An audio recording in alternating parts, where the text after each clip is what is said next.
Kita semua ini sudah beriman. Tiap hari kita bersyahadat. Yang belum apa hadirin sekalian?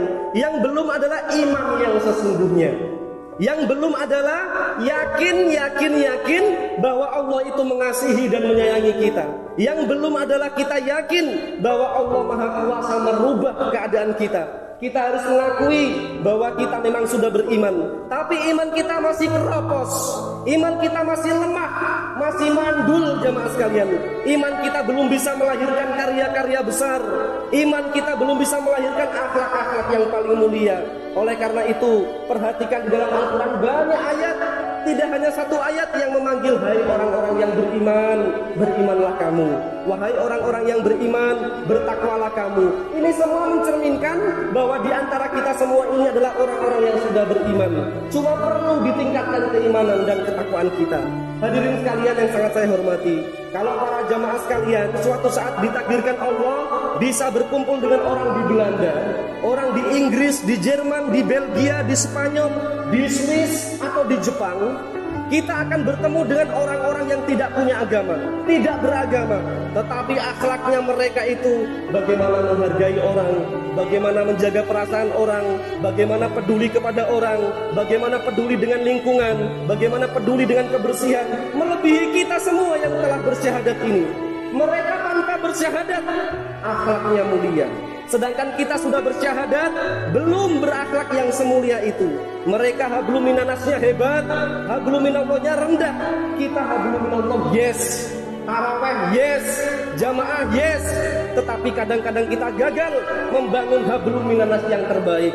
Tidak hanya itu, mereka-mereka yang tidak punya agama, mereka bisa berprestasi, membuat karya-karya besar yang itu menentukan perjalanan masa depan bangsa. Kita ini punya agama yang Al-Quran itu mendorong kita semua untuk berprestasi. Kenapa kita tidak bisa lebih berprestasi daripada mereka? Karena kita belum bisa membangun hubungan yang harmonis dengan semua orang, termasuk kepada sesama muslim, apalagi kepada non-muslim. Lalu keterbelakangan kita di bidang ekonomi dan teknologi, inilah yang menyebabkan ketika pendakwah berdakwah di Jepang, ketika mereka berdakwah di Amerika, mereka berdakwah di Eropa, apa jawaban orang-orang yang tidak punya agama di sana? Dan jawaban itu ada dalam Al-Quran, surat Al-Baqarah ayat 13. Persis seperti apa yang terjadi saat ini. Seperti Al-Quran baru turun kemarin jamaah sekalian. Apa kata orang-orang yang tidak punya agama dalam surat Al-Baqarah ayat 13 itu?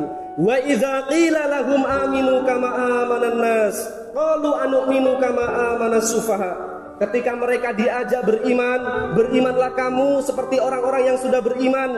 Mereka menjawab, anu'minu kama amanas sufaha. Apakah kami harus mengikuti agama yang bengis, agama yang bodoh seperti kamu? Apakah kami harus mengikuti agama yang itu ekonominya, teknologinya terbelakang seperti kamu? Maka di akhir khutbah ini jamaah sekalian, saya sampaikan untuk membangun semangat baru. Kita harus berprestasi. Kita harus berprestasi lebih dari mereka. Kita harus membangun kedamaian dunia melebihi mereka. Tahun ini jamaah sekalian, kita tahu bahwa tahun ini adalah tahun politik. Karena tahun depan kita sudah punya presiden baru. Ayo kita tunjukkan bahwa kita adalah muslim penyumbang besar aset kedamaian dan ketenangan politik di Indonesia. Terlebih khusus kita yang minoritas di Talaut ini, ayo kita tunjukkan bahwa kita adalah muslim teladan yang menyebarkan kedamaian dan ketenangan dalam pemilu nanti. Hadirin sekalian yang sangat saya muliakan, sebagai penutup ada dua pelajaran besar yang harus kita semua ingat. Yang pertama, tunjukkan keimanan kita. Tunjukkan keimanan kita. Iman itu abstrak bapak-bapak sekalian. Iman itu di dalam hati, perlu sesuatu yang konkret, perlu bukti yang nyata. Tunjukkan bahwa cara bicara kita kepada orang itu harum.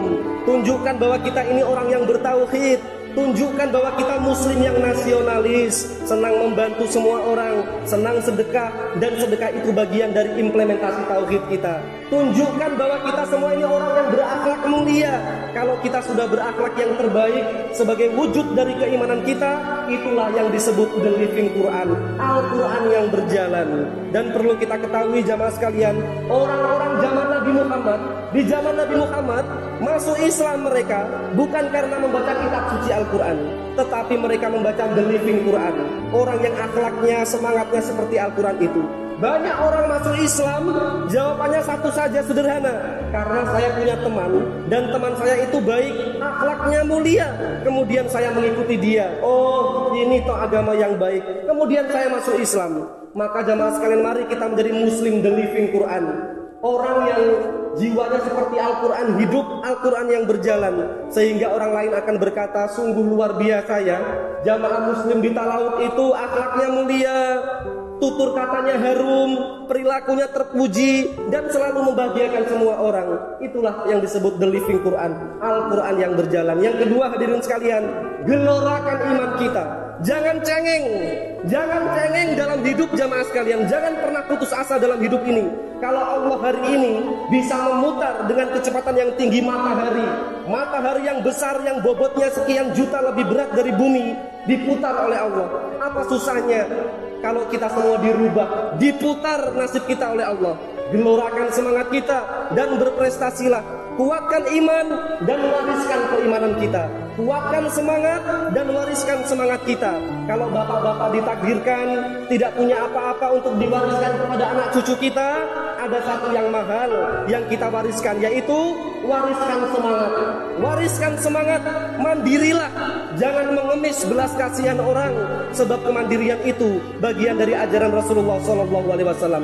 Mudah-mudahan khutbah ini bermanfaat untuk kita semuanya. Aku qouli hadza wa astaghfirullah, innahu huwal ghafurur rahim. Allahumma ighfir lil muslimina wal muslimat wal mu'minina wal mu'minat al ahya'i minhum wal amwat. Allahumma ya Allah, ampunilah dosa-dosa kami yang bersimpuh di masjid ini ya Allah.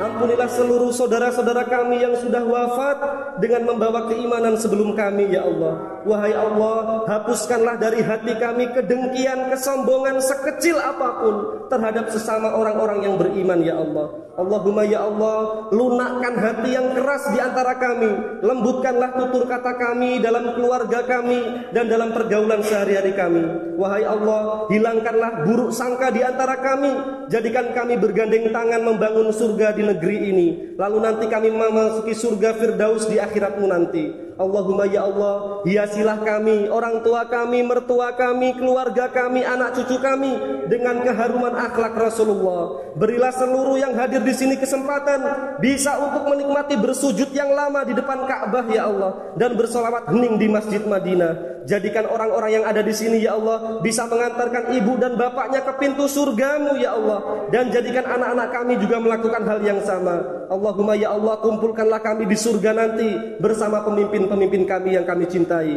Rabbana atina fid dunya hasanah wa fil akhirati hasanah wa qina azabannar walhamdulillahi rabbil alamin.